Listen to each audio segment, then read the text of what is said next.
Measles and whooping cough and other diseases of childhood are on the rise. How would you protect the population of children were that epidemic to hit Montreal?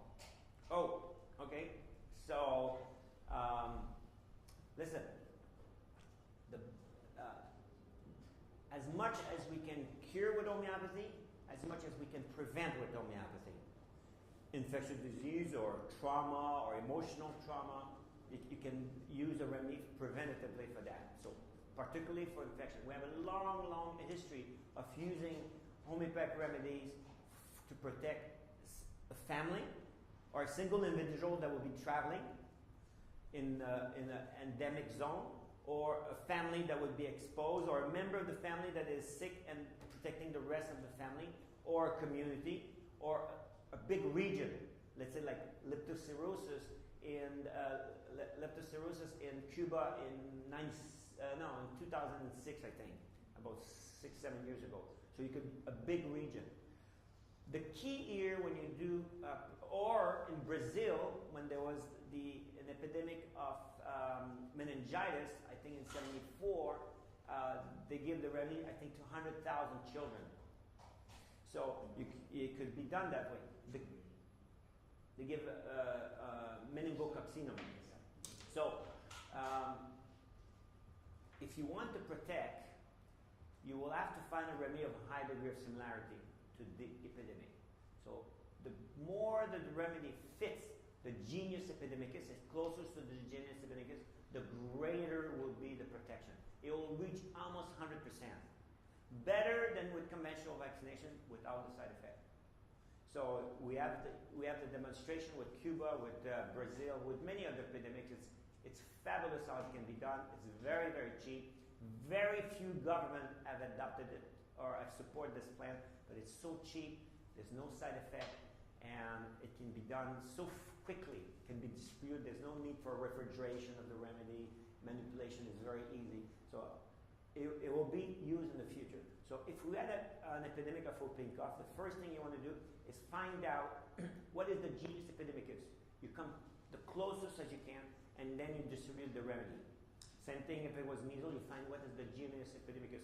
It could vary from one epidemic to the other, depending on how it's manifesting. Same thing in the time of Hahnemann, there was the scarlet fever, side of ham, where you had redness of the skin with peeling, and then it shifted to, and maybe after Hahnemann, it shifted to other form of scarlet fever, and then belladonna was no more the prophylactic. But you could say almost for 35 years, let's say from Hahnemann discovered this about in 1797 in Germany, in a village of forgot that Kublingslauter or something like this. I forgot now. And he published that in a journal, and many physicians start to use it. And they found out, yes, it's true. And they tried in Scotland and England, they started in Holland and in France, and they found that Hahnemann was right. And even Hooferman tried it, and he found it very effective. And that was the only use of homeopathy aside from Hahnemann, just for scarlet fever and the prevention of scarlet fever. But nobody thought of following Hahnemann, despite that he had written extensively how to use the principle of similarity in prominent journal to use it for therapeutic purpose. So they accepted it, and it worked for scarlet fever. However, when scarlet fever started to change form, maybe in the 1840s, it was rare that belladonna was protective, that there would be other remedies. So again, the key is to find the genus epidemicus.